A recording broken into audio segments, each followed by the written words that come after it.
وہ نوبت نہ لائے کہ یہ پختون جو نوجوان ہے وہ اس سٹائل میں آئے، وہ آئین کے تحت، قانون کے تحت پانی کی بوتلیں لے کے آئے، لیکن اس انداز سے نہ آئے کہ جس انداز سے آج سے 8-10 سال پہلے لوگ آیا کرتے تھے، اور پھر لوگوں کو پتہ بھی چلتا تھا کہ کوئی آیا ہے۔ تو وہ تو بھاگ گئے گولیوں سے، ظاہر ہے جانیں بچانے کے لیے، جو زخمی ہوگا وہ کتنا ایک ٹارزن بنے گا، جس کو خون بہہ رہا ہوگا، جس کو کئی گولیاں لگی ہوں گی۔ لیکن یہ مذاق جو ہے، جو بنانے کی اس کی کوشش کی گئی، یہ حقیقت میں پختون جذبات کا مذاق بنانے کی کوشش کی گئی۔ اور پختون وہ آبادی ہے اس خطے کی کہ جس نے 3 سپر پاورز کو وقتاً فوقتاً تاریخ میں مذاق بنا کے رکھ چھوڑا تھا۔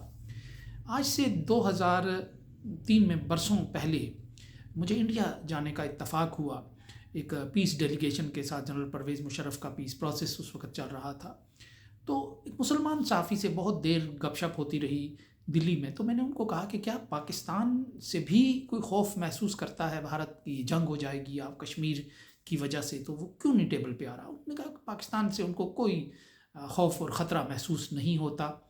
البتہ ایک چیز میں نے نوٹ کی ہے کہ جو پاکستان کے اندر پٹھان سینٹیمنٹ ہے یا پٹھان ذہنیت ہے، اس سے ان کو ہمیشہ ایک دھڑکا لگا رہتا ہے کہ یہ ذہنیت اگر پاکستان پہ غالب آتی ہے یا کسی ایسے مارکے میں پاکستان اور بھارت کے میں، تو اس سے کچھ ہو سکتا ہے ہمارے خلاف۔ تو اس سے ان کو ایک دھڑکا لگا رہتا ہے، پٹھان ذہنیت سے، پٹھان مائنڈ سیٹ سے اور پٹھان فیکٹر سے پاکستان کے۔ یوں یہ آپ کا ایک پوٹینشیل تھا، اور یہ آپ کی ایک طاقت تھی، یہ آپ کی ایک توانائی تھی آپ کے ڈھانچے کے اندر، اور آج آپ اسی طاقت توانائی کا مذاق اڑا رہے ہیں۔ اپنے پوٹینشیل کو آپ نے ضائع کرنا شروع کر دیا ہے۔ آپ اس کو پرامن پروٹیسٹ، اب پختون جذبات جو ہیں وہ عمران خان کے ساتھ جڑ گئے ہیں، اب اس کا آپ کیا کریں گے؟ آپ کھرچ رہے ہیں آج 2.5 سال سے، تو نہیں کھرچ سکتے۔ تو یہ ایک بہت بہادر آبادی ہے، اور اسی لیے اس کو بار بار انٹرنیشنل اسٹیبلشمنٹ، مغربی طاقتیں ہمیشہ سے اس کو اسی لیے تقسیم بھی کرتی رہی ہیں، اور اس کو وہ ہمیشہ سے ایک خانہ جنگی کا شکار بھی کرتی رہی ہیں، تاکہ ان کی جو طاقت ہے وہ انہی پر صرف ہو، ایک دوسرے پر ہی صرف ہو، وہیں وہ لڑ کے اپنے مقدر میں، اپنی ہی دلدل میں ڈوب کر رہ جائیں۔ تو یہ ایک اسٹریٹجی ہوتی ہے اس آبادی کو کنٹرول کرنے کے لیے کہ جو اتنی سخت جان اور سخت گیر ہے، تو اس کو آپ اس طرح اس کی دل آزاری کرتے ہیں، اس کو چھیڑتے ہیں، اس کا مذاق بناتے ہیں آپ، تو یہ کوئی از خود ہی ایک مذاق بننے والی بات ہے۔ اور خدا نخواستہ اگر حامد میر صاحب کی یہ بات سچ ثابت ہوتی ہے کہ کچھ لوگ چلے جائیں، اگر اس سیاسی دھارے سے نکل جائیں، اور یہ ہم نے دیکھا ہے، ہم کشمیری کے طور پہ میں نے ریسرچ کی ہے، میں نے لکھا ہے اس پہ، میری کتاب تقریباً 90 کی دہائی میں اسی پر آئی تھی کہ جب کشمیر میں آخری کوشش کی پولیٹیکل لوگوں نے، جو پرو فریڈم لوگ تھے، انہوں نے کہ کشمیر میں انتخابات کے ذریعے اسمبلی میں پہنچا جائے بڑے پیمانے پہ۔ پھر جو انہوں نے کرنا تھا یہ تو آگے کی بات تھی، لیکن بہرحال انہوں نے ایک کوشش کی، لیکن 1987 میں اس کوشش کو ناکام بنا دیا گیا۔ تو اس سے پھر سب سے جو اہم اس کا پرجوش حصہ تھا وہ نکل گیا، اس سیاسی دھارے سے، وہ مسلم متحدہ محاذ سے نکل گیا، اور وہی وہ لوگ تھے کہ جنہوں نے کشمیر میں ملیٹنسی شروع کی، اور انہوں نے ہاتھ کھڑے کیے، انہوں نے کہہ دیا کہ یہ ملک ہمیں پرامن طور پر اپنی بات کہنے کا حق نہیں دیتا، سو اس لیے ہمارے پاس بندوق اٹھانے کا ہی راستہ باقی رہ گیا ہے۔ یہ یاسین ملک، یہ اور بہت سے بے شمار نام ہیں ان کے، جو 4 ساتھی تھے، پھر مقبول الہی، اشرف ڈار جیسے نام تھے بعد میں، جن کو ہمارے ساتھ شناسائی بھی رہی، ملاقاتیں بھی رہی، ہمارے دوست احباب بھی رہے، لیکن یہ سب وہ لاٹ تھی جس نے کشمیر میں مسلح مزاحمت شروع کی۔ یہ مسلم متحدہ محاذ کے جو سرگرم لوگ تھے، یہ وہ لوگ تھے۔ اسی طرح اور پھر آج آپ دیکھتے ہیں کہ وہ سلسلہ آج 4 اشرے ہونے کو ہے، ابھی تک چل رہا ہے۔ یہی ہم نے 1990 میں جس وقت تھوڑا بہت جمہوریت کا ایک ڈھکن سا اٹھا دیا گیا جبر کا افریقی یا عرب ملکوں پہ، تو الجزائر میں ایک الیکشن ہوا، وہاں عباس مدنی ایک لیڈر تھے دائیں بازو کے، انہوں نے اسلامک فرنٹ کے نام سے ایک پارٹی بنائی، اور انہوں نے بلدیاتی انتخابات میں کلین سویپ کیا۔ وہ پہلے بلدیاتی انتخابات تھے جس میں جو روس نواز یا نیشنلسٹ عرب جو ہے ان کی بجائے ایک پرو اسلامک فورس میدان میں آ گئی. لیکن ظاہر ہے کہ الجزائر ایک فرانس کی کالونی رہی تھی، اس کے اثرات تھے، اور مغرب یہ قبول نہیں کر سکتا تھا کہ وہاں اس طرح کی کوئی حکومت آئے. انہوں نے پہلے ہیلے بہانوں سے اس انتخاب کو یعنی اس پر عمل درآمد نہیں ہونے دیا نتائج پہ، اور پھر انہوں نے پابندی لگا دی اور گرفتار کر دیا، اور انتخابات کا انہوں نے سارا ٹھیلا ہی اجاڑ کے رکھ دیا. حالانکہ وہ مغربی جمہوریت کے انتخابات تھے، اسی طرز کے انتخابات تھے، لیکن آپ نے مغرب نے اس کو سارا لپیٹ دیا، اور اس کے نتیجے میں پھر الجزائر خانہ جنگی کا شکار ہوا، اور 10 برس تک اس ملک میں خاک و خون کی جو ہولی ہے، آگ و خون کی ہولی ہے، وہ کھیلی جاتی رہی، اور بے شمار لوگ مارے گئے دونوں طرف سے، سیکیورٹی فورسز کے، پولیس کے بے شمار لوگ مارے گئے، اور وہ ملک دیر تک پھر خانہ جنگی کا شکار رہا. کم از کم 10 برس اس میں صرف ہوئے. تو یہ ایک وہ کیفیت ہے کہ جب پورا الیکشن آپ اجتماعی ضمیر کی آواز کو دبا دیں یا چرا لیں تو پھر وہاں یہ ریئیکشن سامنے آتا ہے. اور یہ پاکستان میں ہم دیکھ چکے ہیں کہ جب پاکستان میں 1970 کے انتخابات کے پورے نتائج کو چرا لیا گیا، چیلنج کر دیا گیا، اور ایک بہت بڑی آبادی کو اس کا رائٹ آف ووٹ کا احترام تو مل گیا، لیکن اس ووٹ کا احترام جب نہیں کیا گیا، جب آپ نے اس ووٹ کو بند کر دیا، چرا لیا، تو پھر وہ لوگ آبادی اس کے لیے کوئی راستہ نہیں رہا، پھر وہ دوسری انتہا پر چلی گئی. اور یہی غلطیاں، یہی حماقتیں جو ہے پاکستان میں اس بار کی گئی ہیں کہ پورا الیکشن جو ہے جس میں پختونخوا کی 95% ہوگی یا 90%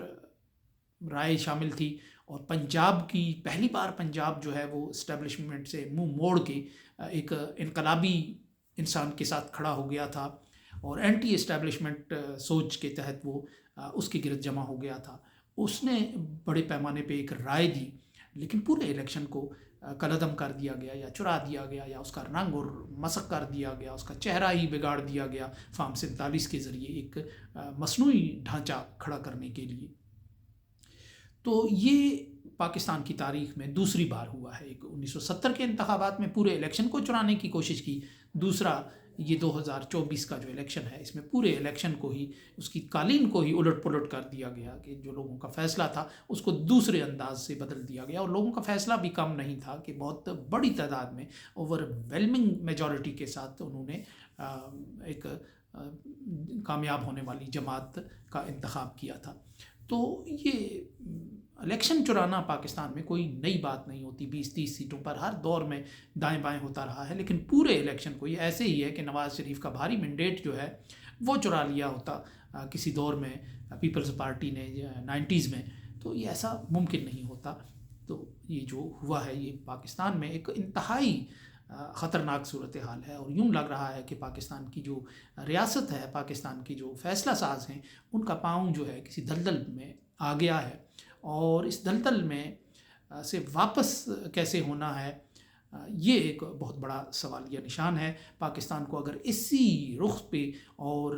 ڈی چوک کی کارروائی کو کوئی بڑی فتح بنا کر پیش کیا جاتا ہے، اور وہاں نہتے لوگوں کی جان بچانے کی کوشش کو اسی طرح مذاق بنایا جاتا رہا ہے، تو پھر اس کا مطلب ہے کہ پاکستان کے لیے آنے والے دن آپ جتنے بھی دعوے کریں وہ کوئی زیادہ اچھے نہیں ہیں. ہم نیک و بد حضور کو سمجھائے دیتے ہیں. اس کے ساتھ ہی اجازت دیجیے. اللہ نگہبان.